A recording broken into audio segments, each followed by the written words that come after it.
Good morning students, मैं Chandrakanta SKM public school से आज आपको कक्षा 8 में पुस्तक है भारत की खोज।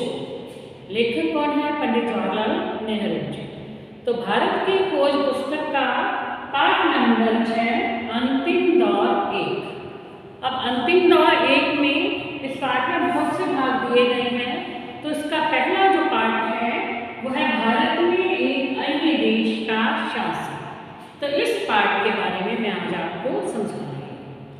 तो बच्चों, सबसे पहले आप अपनी पुस्तक खोलोगे, क्योंकि जैसे जैसे पंक्ति पढ़ेंगे मैं वो पंक्ति आपको समझाती जाऊंगी, आप उसमें से पढ़ते भी जाएंगे।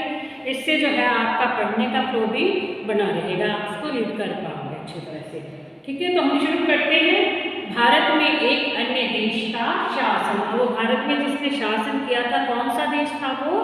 इंग्लैंड, यानी ब्रिटिश सरकार का जब यहाँ पे शासन था उस समय के बारे में नेहरू जी ने क्या लिखा है वो आपको समझा रही है। अंग्रेजी राज्य की स्थापना में, अंग्रेजी राज्य की भारत में स्थापना एकदम नई घटना थी। यानी उससे पहले भी बहुत सी जातियां हमारे देश में आई और यहीं पर आकर के रच बस गई। यानी उन्होंने अपनी सभ्यता और संस्कृति के साथ साथ भारत देश की सभ्यता और संस्कृति को भी अपना लिया, वो जो भी जातियां आई थी। लेकिन जो अंग्रेजी राज्य था उसकी स्थापना जो है भारत में, वैसे एकदम नई घटना थी। ये पहला ही राज्य था जो पश्चिम देशों में से एक था।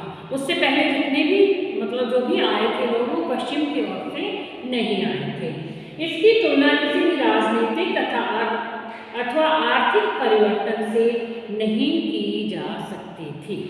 मतलब पहले जितनी भी जातियां आई थी उनके कारण कोई भी राजनीतिक और आर्थिक कोई परिवर्तन नहीं हुआ था और इसकी तुलना उनसे नहीं की जा सकती थी, क्योंकि इनके आने के बाद तो सारा ही परिवर्तन हुआ था। भारत में प्राचीन काल से अनेकों विदेशी आक्रमण होते रहे जो इस प्रकार से है, यानी विदेशों से पहले भी लोग आए, विदेशी जातियां आई, जैसे आर्य, तुर्क, अफगान, मंगोल, मुगल, और इन्होंने भारत पर आक्रमण किया। लेकिन अब जो ब्रिटिश लोगों ने आक्रमण किया था, ब्रिटिश राज्य ने जो यहाँ पर आक्रमण किया था, वो उन सब जातियों के आक्रमणों से अलग था, क्योंकि वो यहीं पर आकर के रच बस गए थे। लेकिन ये जो अंग्रेज थे इनके साथ ऐसा नहीं हुआ था। यह सभी उसकी सीमाओं में आकर बस गए और यहाँ आकर के इन्होंने भारत के जनजीवन को अपना लिया। भारत ने अपनी आज़ादी कभी नहीं होने दी, यानी कितनी भी जातियों ने आक्रमण किया, भारत में आए, लेकिन भारत की आज़ादी को वो ख़त्म नहीं कर पाए। भारत आज़ाद ही रहा था, वह कभी भी किसी का गुलाम नहीं बना। भारत कभी ऐसी राजनीतिक और आर्थिक व्यवस्था में नहीं बंधा था जिसका संचालन केंद्र उसकी धरती से बाहर किसी और का हो।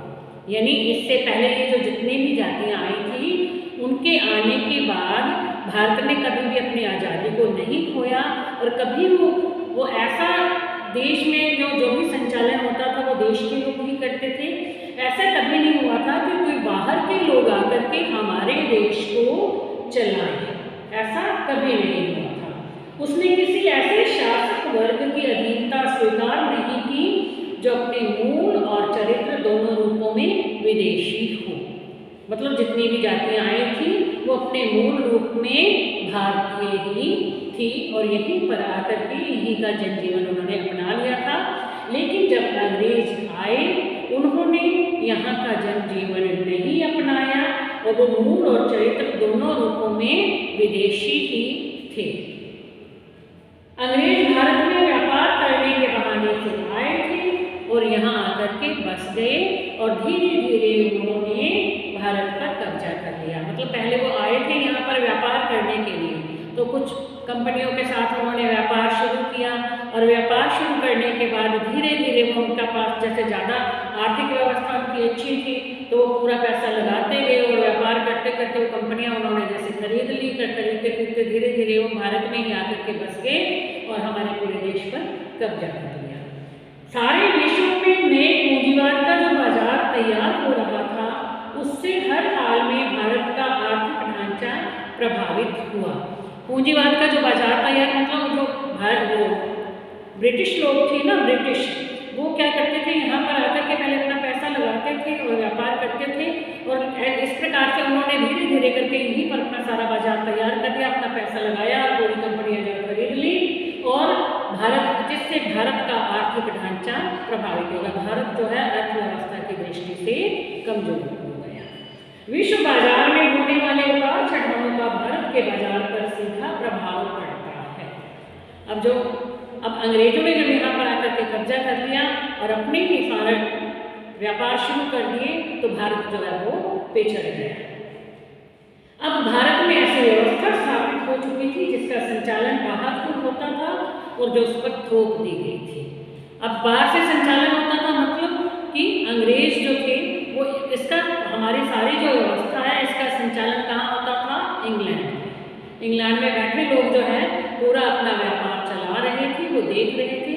तो इससे क्या होता था कि हमारा जो देश था वो ब्रिटिश ढांचे का औपनिवेशिक और खेती का कुचल्ला बन करके रह गया। कुचल्ला मतलब होता पीछे लगने वाला।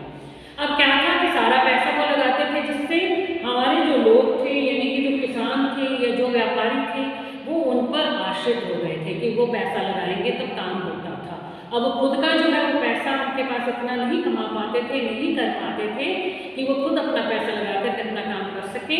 इस तरह से वो क्या हो गए, अंग्रेजों का कुचल्ला बन के रह गए, यानी अंग्रेजों के साथ मिलकर के उन्हें काम करना पड़ा। उनके पीछे पीछे जैसा वो चाहते थे वैसा उन्हें करना पड़ता था, चाहे उनके मन में इच्छा हो या न हो, लेकिन फिर भी वो ऐसा ही करते थे। इस तरह उनमें किसान लोग भी जो थे उनके पास भी अपना पैसा, तो जैसा वो काम वहाँ बैठे बैठे करवा रहे थे यहाँ के लोगों से वैसा काम यहाँ पर लोग कर रहे थे। उसने भारतीय समाज के आर्थिक तथा संरचनात्मक आधार का विभाजन कर दिया था। अब इससे क्या था, मतलब ना तो इनके पास पैसा भी नहीं रहा, वहाँ बैठे बैठे इन्होंने लोगों को आपस में लड़ा भिड़ा के बांट दिया था, विभाजन कर दिया था, आर्थिक दृष्टि से कमजोर बना दिया था। अंग्रेजों ने अपनी नीति का अनुसरण करते हुए कई बड़े बड़े जमींदार पैदा किए।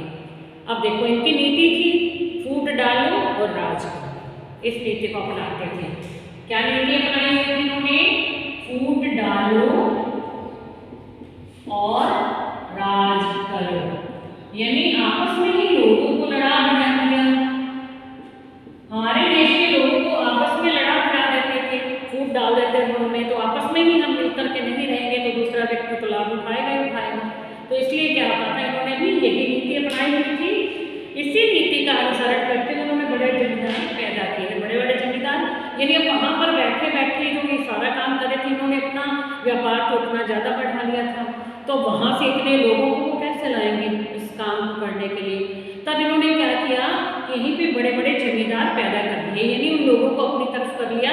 अब पूरे एक गांव में जो खेती होती थी उस गांव को जो है एक जमींदार संभालता था और उनसे ज़्यादा से ज़्यादा यानी कर वसूल जो टैक्स कर लेते थे ना, तो वो एक ही बंदा जो है ले लेता था, उसको एक को पूरा, उस एक व्यक्ति को इन्होंने अपनी तरफ कर लिया। वो उनका बन के रहते थे, उसको तो फायदा होता था, पूरे गाँव का जो सारा काम वो देखता था अकेला बंदा, तो वो तो राज करता था उस गाँव पे, तो वो अंग्रेजों का साथ देने लगा। इस तरह से इन्होंने क्या किया, पहले तो खुद वहाँ पर बैठे बैठे सारा काम करते रहते थे, लेकिन बाद में जब धीरे धीरे अपने पूरे व्यापार को बढ़ा लिया तो वहाँ से वो पूरा देख नहीं पाते थे, इतने बंदे ला नहीं पाए, और उन्होंने क्या किया, यहीं से हमारे देश के अंदर से ही कुछ लोगों को अपनी तरफ मिला लिया। तो इस तरह से बड़े बड़े जमींदार पैदा किए। लगान के रूप में अधिक से अधिक धन एकत्र करना इनका प्रमुख उद्देश्य होता था। इन जमींदारों का मुख्य उद्देश्य क्या था कि ज़्यादा से ज़्यादा जो है लगान वसूल किया जाए और वो अंग्रेजों को दे दिया जाता था। इस तरह से हमारा देश आर्थिक दृष्टि से पिछड़ता गया था। इसलिए एक ऐसे वर्ग का विकास करना आवश्यक हो गया जिसके स्वार्थ अंग्रेजों के स्वार्थ से अलग हो, यानी जैसा वो चाहते थे उन्होंने एक ऐसा वर्ग जो है वो बना दिया, जमींदार पैदा कर दिए, ताकि वो आपस में ही लड़ भिड़ के इस देश को जो है खत्म करते रहे। इस तरह से ब्रिटिश शासन ने अपनी स्थिति को मजबूत कर लिया, कुछ लोगों को अपनी तरफ करके अपनी स्थिति को उन्होंने मजबूत कर लिया।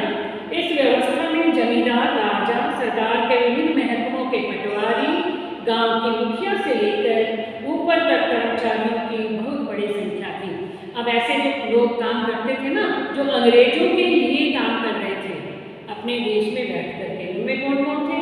जमींदार थे, यहाँ तक कि राजा भी उनका साथ दे रहे थे, और बहुत से महकमों के जो पटवारी थे वो भी साथ थे, और गांव के मुखिया भी उनके साथ थे, और वे बहुत से कर्मचारी थे जो ऊंचे पदों पे वो ब्रिटिश सरकार का साथ दे रहे थे।